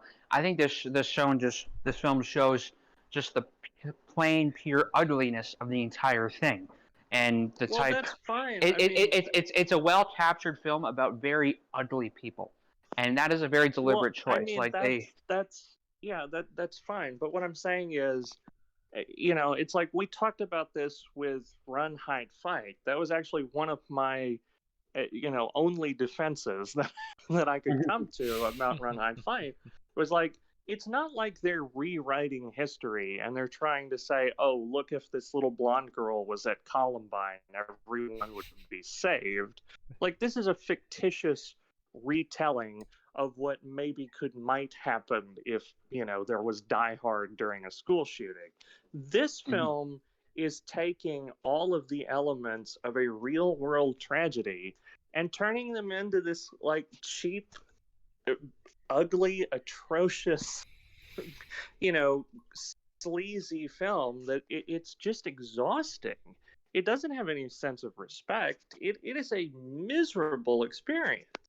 I think it does have respect, basically, by just being very matter of fact about it. I don't think it glamorizes, and I don't think it I don't think it glamorizes the act at all. I think it just shows it very plainly, and it's ugly, and it's disturbing, and it's gross, and I went ugh a lot, but it didn't feel like it was absurd. It didn't feel unrealistic. It felt like it was just being very matter of fact about the grotesque nature of this type of character and what they do. And it's evident in the first scene that basically there's a dead body on his bed and he's trying to get rid of it. And yeah, it's if that's the starting point of your film, you know it's a you know what you're probably getting into. Yeah, but I don't this think it goes overboard in terms of like glamorizing any aspect of it. I think it's just very plain faced and ugly. Sensationalizes them. I think it certainly sensationalizes. If they were sensationalizing it, then they would have shown Fritz Honka actually beheading the first victim. But they show him, like, I mean, we talked about this with Manhunter. It's like sometimes less is more. Yes. I mean, the one scene where he saws the woman's head off, that was where I thought, okay, this is kind of cool. It's like he's going to do this behind a wall, and that's like a neat practical effect. But then after that, I mean, towards the end of the film, there's a sequence where he is strangling a woman to death in this absolute squalor. And there's like leakage of shit running down her leg because she ate a moldy sausage. It's things like that I almost turn this film off. Like, I struggle to get through it because, not that I'm coming from a place of being a prude, it's just, I don't feel like I'm getting anything out of this story. It just feels edgy for the sake of it. I hate to say this, Aaron. I'm kind of with Steven on this one. I didn't hate it as much as Steven, but it's just the whole time I was watching it, I was like, what's the point? Why am I watching this? And I get it's supposed to be repetitive. I get it's supposed to be gross. I get that. Yeah. I can appreciate that approach, but I went away feeling like I learned nothing about this serial killer. Absolutely nothing about his character, and that's something Man Bites Dog did exceptionally well, was these bits of dialogue where we find out more about him. And were you paying attention to, like, when his brother is at his house, they talked about how his mother couldn't handle the 10 kids, so they gave them so she gives them all away, and then like they meet each other, and then later on, where he meets the third victim who shits herself, like, he says that his father was in the camp for being a communist. So we have an idea on why he is the way he is.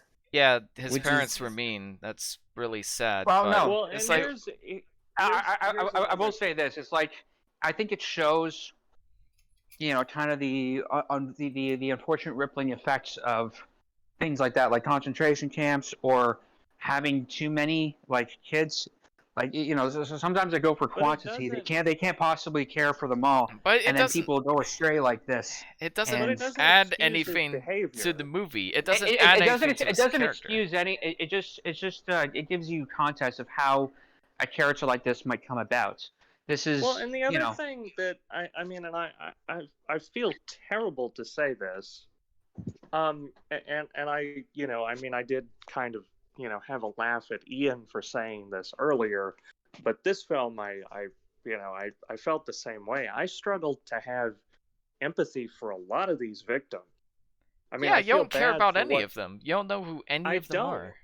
That's the other thing, is like the scenes with these deaths lack a lot of emotional weight, because a lot of the characters are they're just so ugly and nasty, and a lot of them are so idiotic. Yeah, like, who cares if they die? That all of these people are disappearing from the same bar, and nobody knows, nobody cares. Well, like, I think that's just like an ugly reflection of reality. Like, I think that was part of the original story. I do believe. I think that's just kind of the ugly reflection of, is that this person picks up people from bars. They're not the people that he wants to pick up. They're the people that allow him to get picked up, and he's really scraping like bottom of the barrel.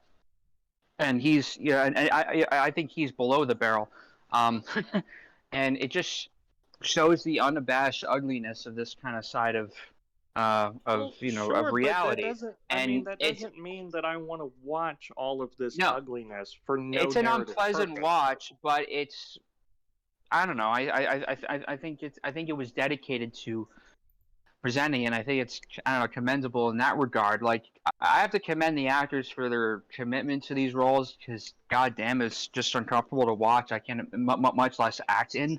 Like, all of the scenes were Well, to me, difficult. this is like the house that Jack built without any of the dramatic irony or any of the self-awareness, or it's like Henry Portrait of a Serial Killer without the intent or purpose. This is like it can't make up its mind what it wants to be, so it comes across as this kind of, middling, just it's gross, it's sleaze, and there's not. Sorry. I don't This is even coming mind from a guy that likes to watch sleazy movies. Oof. No, Got look. him. I do like gross sleaze movies sometimes. I like exploitation, but I feel like at least those films have a plot and characters that I can at least care about. Well, I think the biggest doesn't this issue film put is into question like what it is that you find appealing in those films? Because it's not the gross sleaziness. Because this film is just that, and so clearly it's not and I think it contrasts, because it's such an eyesore of a film of a subject matter. I think it does contrast. What do we look for in these genre films? Because Well, we might find we might find an allure in the sleaze or in whatever. But then you look at this film and it's like, oh, there's nothing appealing about this. But I think that I think it's I'm trying to justify why this film was made. But I think I think just as a counterpoint to the genre films that we consume, that we find alluring, like we want to see the dirty outback parts of things. Do we? This is what it looks like, and this is kind of how it is. I do think, Aaron, I like think you're the point that you were bringing. Credit. Well, no, like I see this film as a lens into a reality, or a recreation of that. They did a bang up job recreating the guy's disgusting apartment that he lived in, where he just has these pinups of porn all over the place for inspiration. I mean, you walk into the place and it smells like dead things. That would be a red flag for me to get the fuck out of there. Where the people that he picks up are so damn oblivious to it that, yeah, they easily become victims to his. And that's the thing. It's like it's such a great recreation of what happened. I was reading about like how authentic they tried to make the hotel as much as possible, to like every little detail, and they even spoke to some of the people who worked on the original hotel to get the set design right. And I can appreciate that level of detail, but it makes me think, what is the point of this story beyond it being like an authentic recreation? Like, there's nothing this film is telling me that I don't already know about the event. It's like, yeah, the main character was cruel, he was nasty, and he got involved with a lot of nasty people. It's like, oh, okay, yes, everybody knows that. Everybody who did research on this story already knows that. Like, say something new, say something valuable, and the film just never did. And that's why I was just so uninvested the whole time. Yeah, and I mean, I thought, yeah, I'm kind of with Ian on this one, which I can't believe, but it's like, yeah. I thought Thanks, about, buddy. and this was something that I put in my review. It's like, The Hateful Eight is a film that is completely degenerate. It has some horrific, vile characters, all of which, congregate around a bar, and they're all just mean and vile and terrible, and what happens is incredibly bleak and nihilistic. And none of these characters, in the Hateful Eight, they're not particularly people that I would want to hang out with. Oh God! Like I would not be caught dead anywhere near these the people. But like in the Hateful Eight, they are, they're interesting. They're, putting them all in the same room. There's a narrative hook. Like, it's like you're hooked on the story. The Golden Glove has no narrative hook to it whatsoever. And that's the biggest problem for me, is that there's no reason for me to be invested in this. There's a great documentary that I posted about in the chat, called The Aristocrats. And it's a documentary about the joke, The Aristocrats, which is this old vaudeville bit that, it's like a man walks into a talent agency and there's a family and, well, what do you do? Like, what's your act? And from there, it's like Gilbert Gottfried did like a 15-minute version of this joke, where it's like they do all of these horrible, sleazy, degenerate things, from like bestiality and incest, and it's a horrific story. But what the point of the documentary is, in tracing the origins of this joke, and talking about it in terms of comedy and the history of comedy, is like, what makes that so compelling is the person telling it is kind of taking your hand and forcing you to follow along, because you're waiting on the punchline.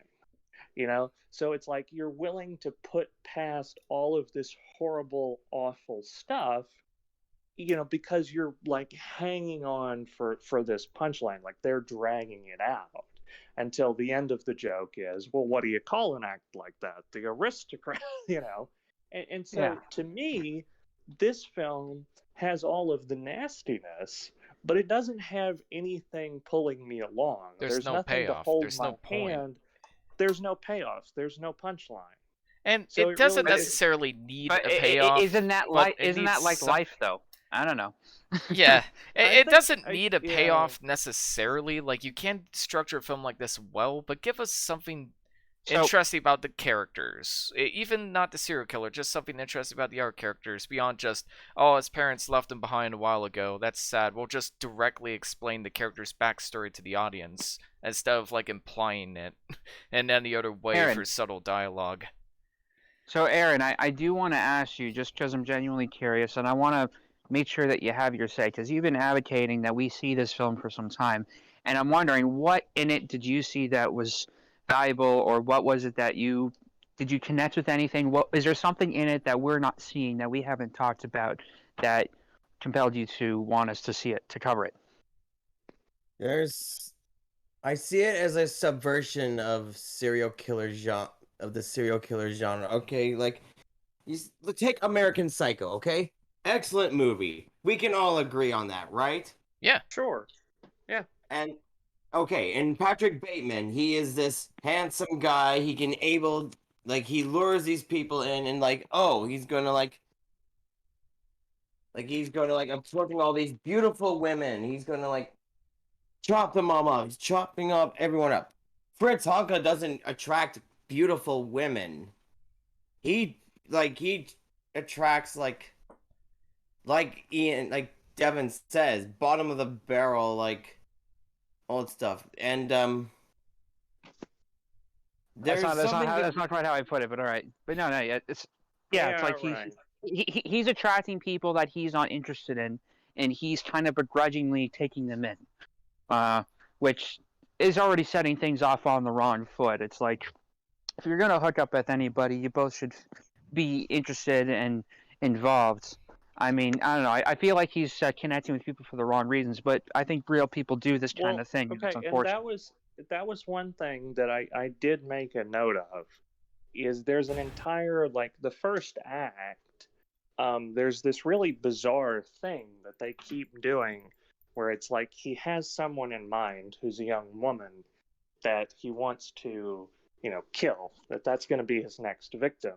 And she's a, very attractive, young, blonde-headed woman. Is it that he sets out that he wants to kill them, or that he just wants to connect with them, but because he's Well, impotent, or he's I feel like he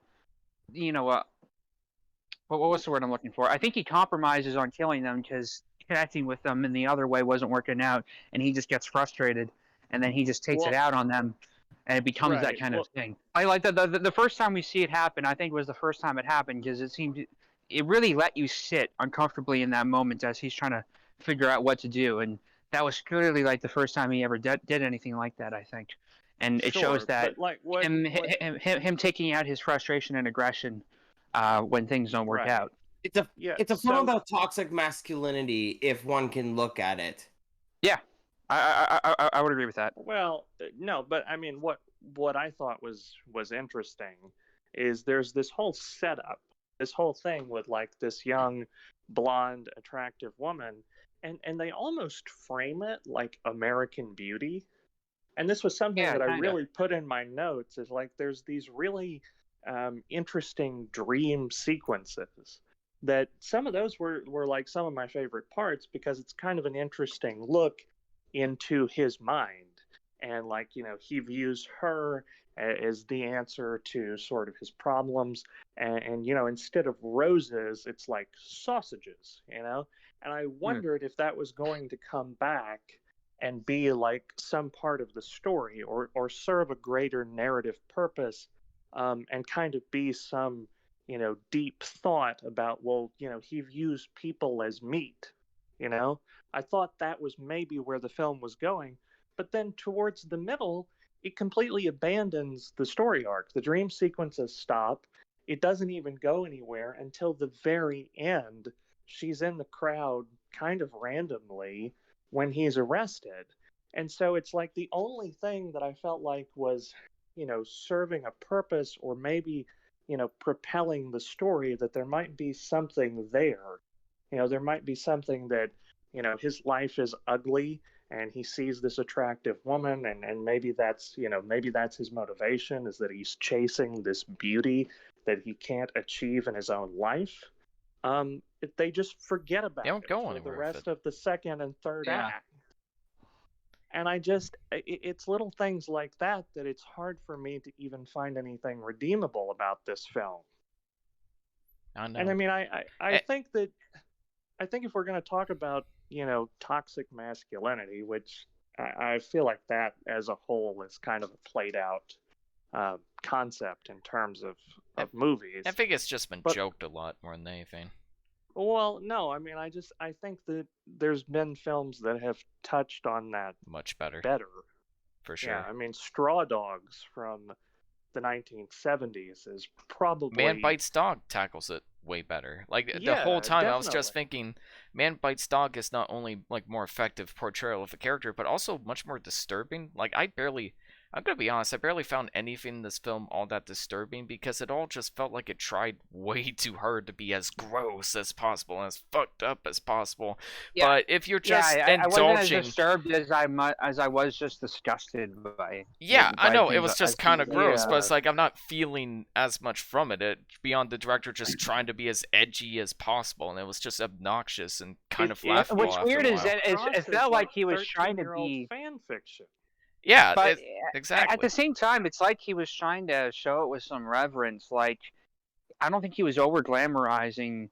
Like he has these like long unbroken shots of the violence unfolding, and then these lingering shots of him dealing with. It didn't feel like he was like cutting into the gore specifically to highlight it, or to, like there's ways that he could have highlighted even further. So it kind of sits in the middle, and I don't get what the angle exactly is. Are you just trying to be matter of fact about it? If so, like what's the point? Um, but I don't know. It's Well, difficult for Aaron, me to justify it. I would recommend House That Jack Built, because I think the house that Jack built is a much better execution of this idea, to where that, Matt Dillon's character is definitely, uh he's like what you're describing. He's a very, toxically bad guy, but he's still, you know there's at least some form of, plot in a way, and that's what I think the biggest thing that I was missing from this was. I feel like we cut you off at some point, Aaron. Before we're going into a tangent, I will say I think this film does highlight the grotesque pointlessness of, being a serial killer, and I think it shows just how shallow of a profession it is, and the type of, bottom of the barrel people that tend to go about doing it. It totally strips all the charisma and allure and intrigue that you see in movies like Man Bites Dog or uh, American Psycho. Like, so that is what I would say about this film that's positive. Other than that, it was a very uncomfortable watch. But is there something else that we're missing here, or Anything like do you to think you pretty add? much? Is there anything Um, that you like to add that you saw in it? if it's well, like it will require you to do like a history check, like on post-war World War II Germany. Okay. And because I would also argue that Fritz Honka is like a metaphor of the trauma of World War II. As like, So maybe he's a product of it. He's like a product of that kind of post-war trauma and maybe, I don't know, dealing with the inner maybe demons. post-war anxiety or like collective German guilt. Yeah, in a reflective sense. of the culture at the time, kind of thing. yes, I don't know, man. I mean, maybe I just didn't get that the first time, but like at the same time, I don't know when I would rewatch this. So what would you it's guys give it out of 10? I would re-examine it. I would read reviews and but I think I saw enough from the first one to lean from it. But I would re-examine the material. I wouldn't rewatch it, but I would read into it in different ways to make the time spending watching it feel worthwhile. Because Sure. it was an unabashedly ugly film, but I do think it's a good counterpoint or a good antidote to the glamorization of serial killers that American movies have. This is just showing the pure ugliness of it. So take that, Definitely. Yeah. and you take that for what it's worth. And I think it's good for just showing how an ugly and unredeeming act it is. It's funny that he almost has a redeemable arts when he takes on the night shift job, because he says, you know what, I'm gonna stop drinking, I'm gonna stop killing, fuck my brother and his, because like for a while the brother, who was an asshole, was the most likable character for a minute. The religious girl that comes into the bar to try to convert some of the patrons there was the most likable character in the whole damn movie. And that's a person that if they showed up to my door, I'd turn away because I don't want to, hear their pitch of what branch of Christianity I should convert to now. Yeah. But Do you have a moment to talk about our Lord and Savior, Yeah. Chewbacca? That's But no, like I think that was like one redeemable character of the whole thing, because she was at the right place at the right time to save this person. I'm really happy that Gerda escaped. First of all, that was a dumb contract that she signed. I don't know what mental faculty she's lacking to sign a contract saying that I will do whatever you say and you can have sex with my daughter. Like she was able to read that coherent. It was just that just I felt dumbfounded after that scene. I felt like I was slapped in the face, like with all sense of logic after that scene. So I don't know. The rest of the movie's kind of a daze. apologize. It wasn't Chewbacca. It was C-3PO that the Ewoks worshipped in Yes. Return of the Jedi. Yes, get your lore right, Anyway. man. What would you The guys shiny give golden god. the Golden Glove The out of Golden 10? God. Well, the Golden Glove is. I think It it's is a got movie. some soot stain on it. Yeah. I would be embarrassed as the bar owner if the movie, if this movie, about the serial killer showed up to the bar was the movie takes on the name of the bar. Let's try to hamper its reputation a little bit. Well, what are we rating this one, boys? Oh fuck! I don't want to give it a numerical value. All right, I mean, I'll start. I'll go for it. Go ahead. There was I'll some. tell you what. I'll start. Alrighty. I am so sorry, Aaron, but I'm I don't giving care. this a 2.5 out of 10. Ooh. That's okay. It's think not fun I'm for everyone. being a little bit generous here. I wish I could have connected with this film better. Yeah, I'm glad you at least watched it once, because it's a experience type of movie. Certainly.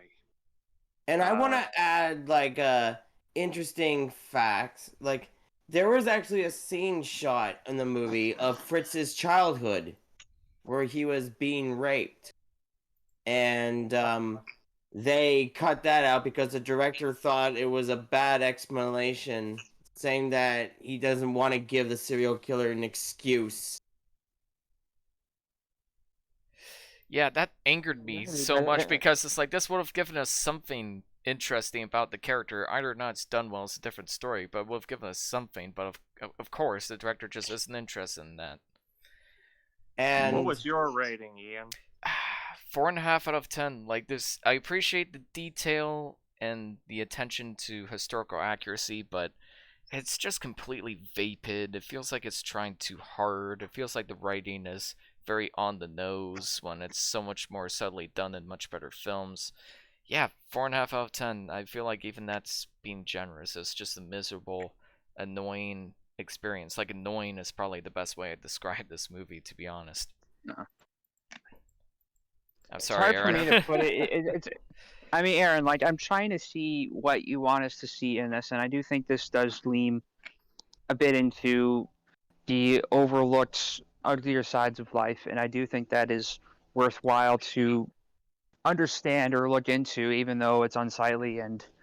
But I do think it shows what what kind of people are left into the corners of society, are left in the shadows, and what do they end up doing out of boredom and just drinking themselves to death, that they just kind of make life worse for themselves. I mean, I'm trying to see. I'm trying to glean something positive. Just putting into numerical value, it's really difficult for me at the moment, because I do think it's a well captured movie about very ugly people, and that's a very deliberate kind of choice, like with the makeup and everything. And it's unfortunate kind of reaffirmation of usually when you see an unsightly person in Hollywood, they try to give them their character some charm or some redeeming quality that, if you initially judge them for their looks, then there's something like good about them that would make you change your mind. And I guess we were trying to look for that in this, and there just isn't. The guy just kind of looked ugly, and he was ugly inside and out, unfortunately. It's like that joke in Fargo where they're describing Steve Buscemi. He was and just they're kind of funny looking. Kind of funny. He was kind of funny looking. Can you tell me anything else about the perp? I don't know. He was just kind of funny looking. Yeah. And it's one of those things that you might end up reading and you get into this rabbit hole, but I don't feel like I gleaned like too much from it. But I am trying to see what it is in it that you wanted us to see.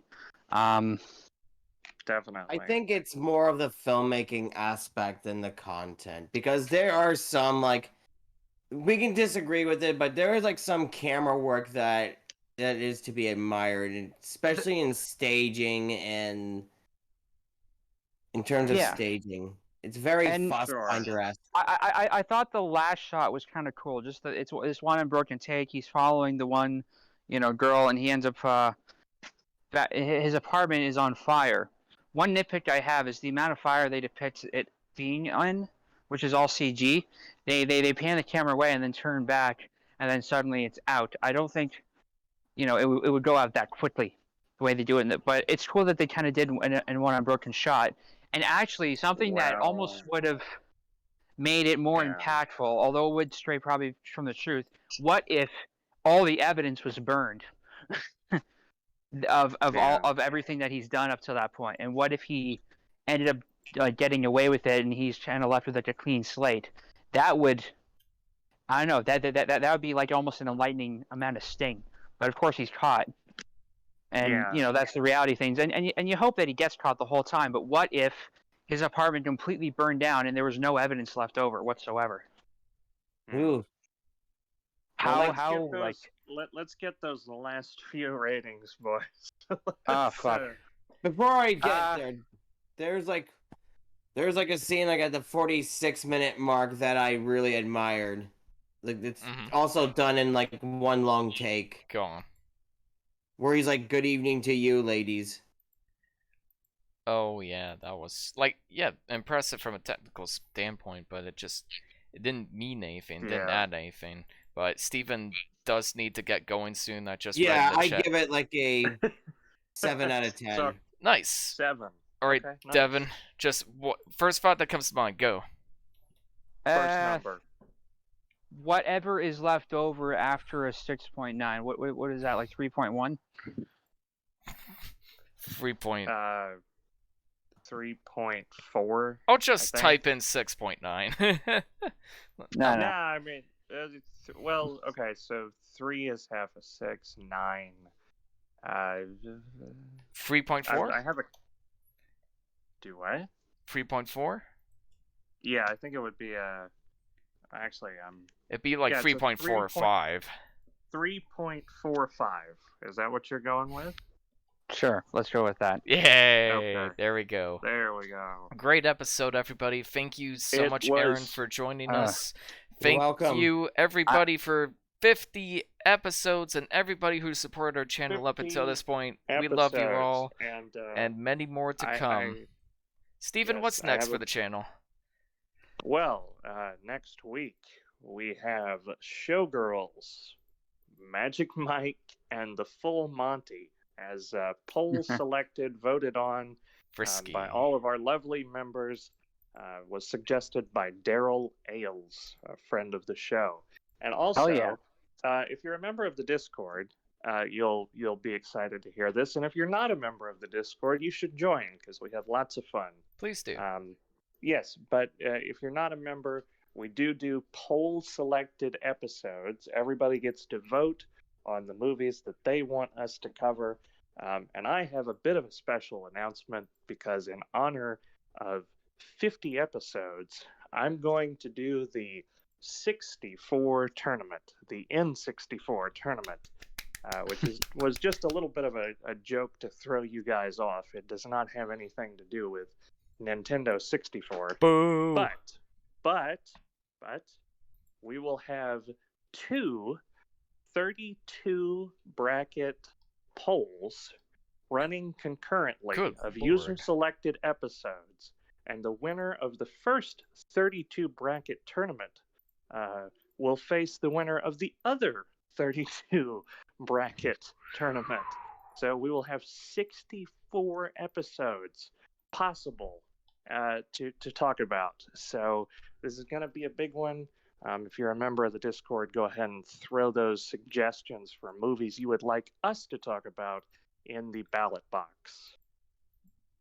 Yes, and, man, that's it. I don't envy you your job, although this was your idea. So I'm excited to see how it's going to unfold and how we're going to keep track of all these, because I'm sure we have more than enough suggestions to fill that quota.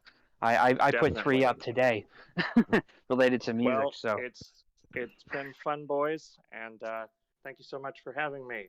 Look forward to next week. Yes, hell yeah, and thank you guys for listening in. Good night, everybody, and stay tuned for Conan. Is it Tuesday yet? Yes. Have a great night, guys. Thank you, guys. Yeah, thank you, guys. You're the best. Have a great night. Thank you for this. And don't kill anyone. For this Aaron. Take care.